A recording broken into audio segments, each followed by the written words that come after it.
Hello, my fellow Kenyans. This is Haloruk, Rift Valley, within Baringo County. I am number 24795, Inspector Robert Zombo, who have been transferred, unfortunately, within some months in the service.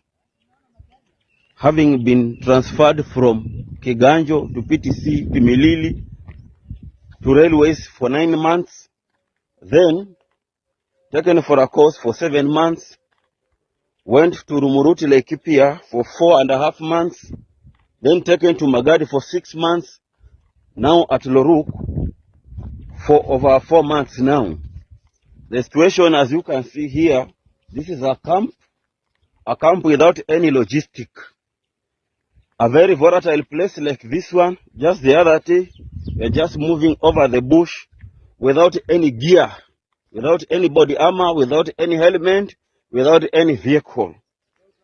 We want this one to get into the authority, because whatever is happening here, this is a disaster in waiting.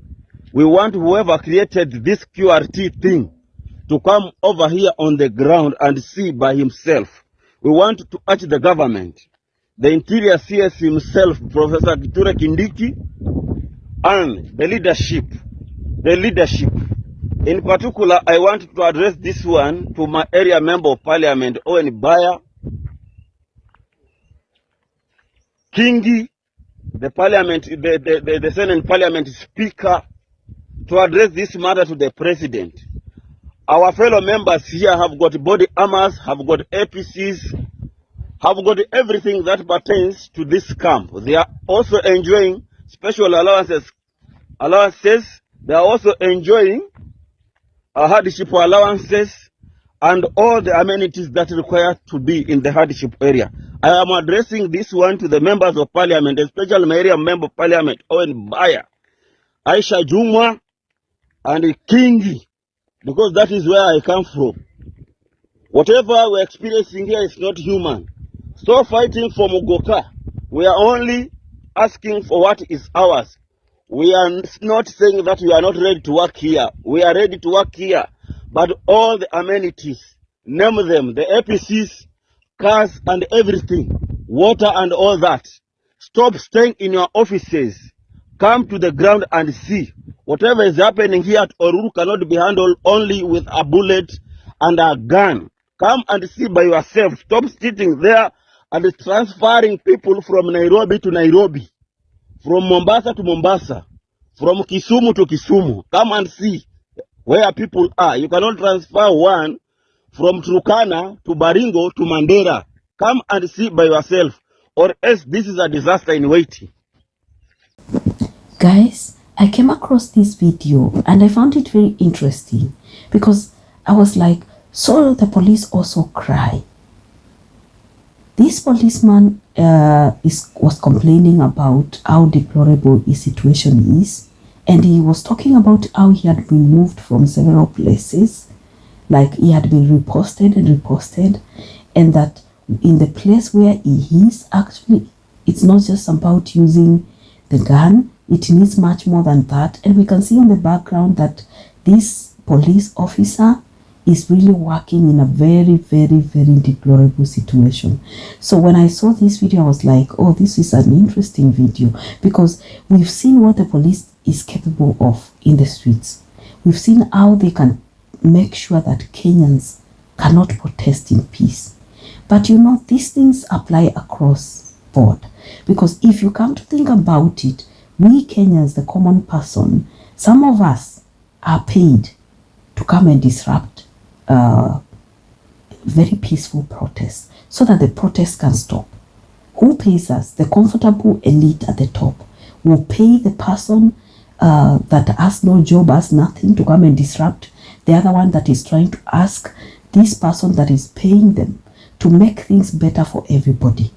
So it is just like that. I'm just thinking, in the police force, there must be a cadre of people that are usually paid. This is just an assumption, because if you look at this video, this policeman complaining, then you just see that, I mean, he recorded a video and he was complaining, and I believe that he was genuine about his complaint. Because we know, of course, police are not paid well. They don't live in good houses. They live in mabati houses, most of them.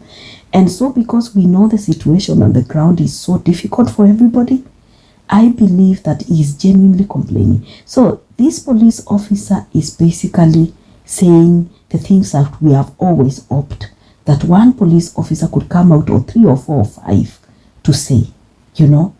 So when he's talking about his situation not being good, and he's calling the cabinet secretary to come on the ground to see how bad things are, it just means that things are not really easy, you know.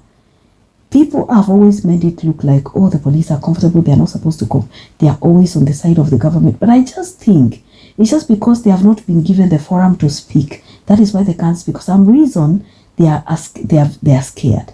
Maybe they are afraid they will lose their jobs. And maybe this one that is already speaking right now, maybe he has already lost his job. We cannot tell. Maybe he has already been told, you should have followed the channel of communication. But maybe he has been following this channel of communication, and out of frustration, because as you can see, the place doesn't look very interesting, he has had to speak in a video. So I've always personally thought there is something that makes these people not to speak up, because when we go to the supermarkets, we all shop from those supermarkets. Prices are high for everybody. Fuel is high for everybody. There is no special petrol station somewhere for the police. So when people are always complaining, it looks like, oh, these ones are comfortable, and the only people that are not comfortable are a few. But you know, the elite have found a way of dividing everybody up to the extent that people can never agree on anything. So the coming together of people, you know, would mean the elite will never be comfortable. So they have always tried as much as possible to make sure that the people, the security apparatus, and everybody are not speaking the same language. So that is exactly where the problem is in our country. So when I saw this policeman, I was just like, okay, so you also find life impossible to some extent.